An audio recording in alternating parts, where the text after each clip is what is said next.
Magic has always been bound to rhythm, sound, and vibration. From the first chants around a fire to the electronic beats that now drive ritual spaces, music is not merely an accompaniment to magic, but a central force in shaping it.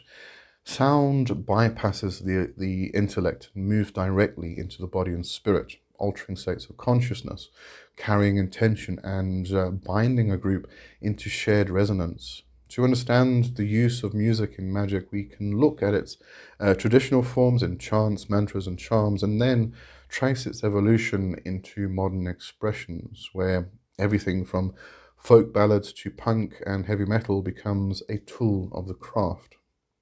At its core, sound is vibration, waves rippling through air and body.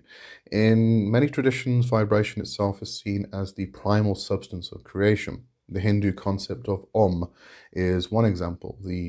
This is the cosmic vibration that brought the universe into being. In Western esotericism, similar ideas appear in Hermetic thought, where the principle of vibration underlies all manifestation. To work with sound in magic is to align oneself with this fundamental reality, shaping the unseen currents through rhythm and tone. When we chant, sing, or intone words of power, we are not simply making noise, we are impressing our will onto the vibrational fabric of existence. The human voice becomes a tuning fork for spirit, focusing energy and carrying it outward into the world. Traditional magic is saturated with vocal sound. Mantras and Eastern systems serve not only as prayers but as sonic tools designed to shift consciousness. The repetition of sacred syllables alters brainwave patterns, creating trance states where deeper work becomes possible. Similarly, in European folk traditions, charms and spoken rhymes often carried a musical quality. These were not sterile incantations, but rhythmic utterances meant to weave power into the fabric of daily life, charms for healing, protection, or blessing fields and animals. The rhythm of such chants is not incidental. Repetition and cadence are hypnotic. They draw both speaker and listener into a liminal space where words transcend meaning and become living forces. Whether whispered as a charm or sung aloud in a circle, the musicality is inseparable from the magic itself. Beyond words, instrumental music has always played a role in ritual. The steady beat of a drum, for example, is one of the oldest technologies of altered consciousness. Anthropologists note how drumming at a consistent tempo of 4 to 7 beats per second aligns with the theta brainwave state, opening the doorway to trance, vision, and spirit travel. Rattles, flutes, and string instruments likewise become conduits of energy, shaping the atmosphere of a rite and directing participants' focus. In ceremonial context, music structures ritual time. A chant may open the space, drumming may raise the cone of power, and a slow descent of tones may ground the group back into ordinary awareness.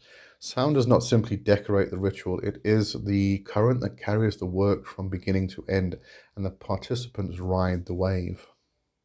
Modern science has begun to affirm what magicians, shamans, and mystics have long known, that sound changes the body.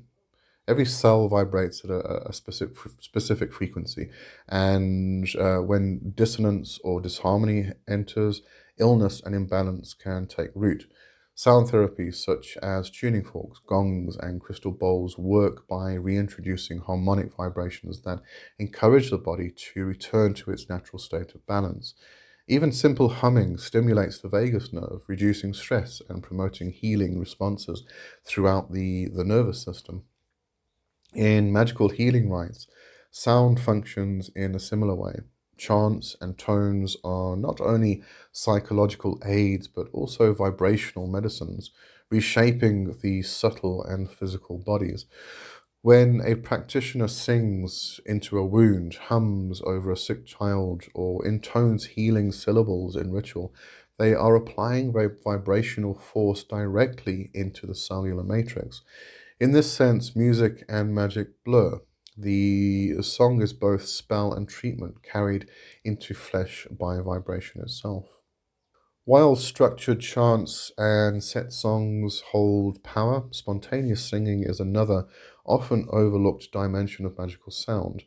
This is the raw, unplanned voice that arises in ritual when energy swells and words are not enough. Spontaneous singing bypasses the rational mind entirely, drawing from instinct, emotion, and spirit.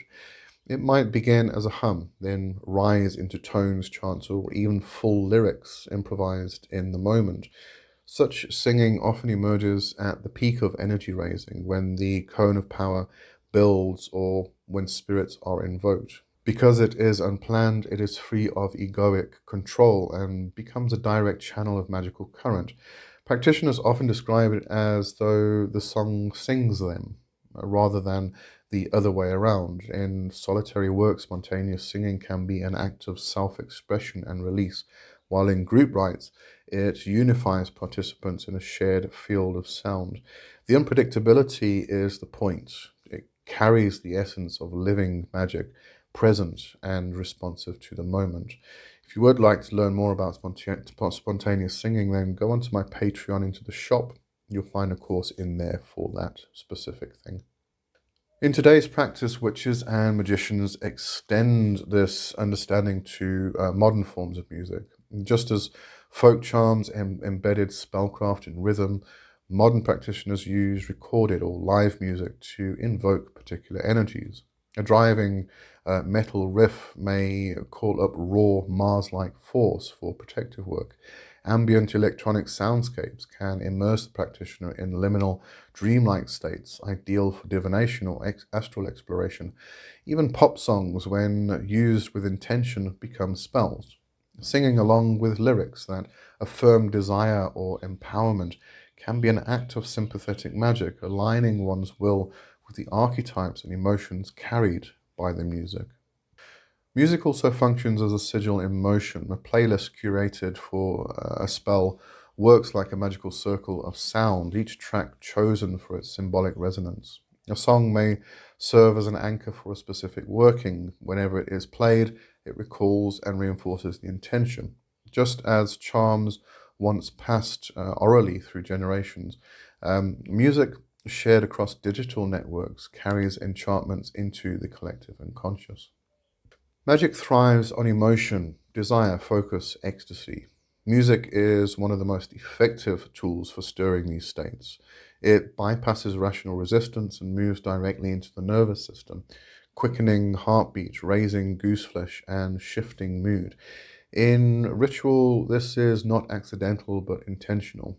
The right song at the right moment can heighten energy, push a group into ecstatic frenzy, or soothe the current into calm release. In solitary work, headphones can become a temple, enclosing the magician in a sonic field tailored to their spell. As technology evolves, so too does the use of music in magic. Binaural beats and customized frequencies are being woven into ritual practice. These modern tools are not a break from tradition, but a continuation of it. Humans shaping vibration into patterns that bridge body, mind, and spirit. Whether through an ancient mantra, a whispered charm, or a synthesized drone, the principle is the same. Sound moves energy, and energy shapes reality. Hope you enjoyed that, and thanks for watching. And I'll see you next time. Cheers for now. Bye bye.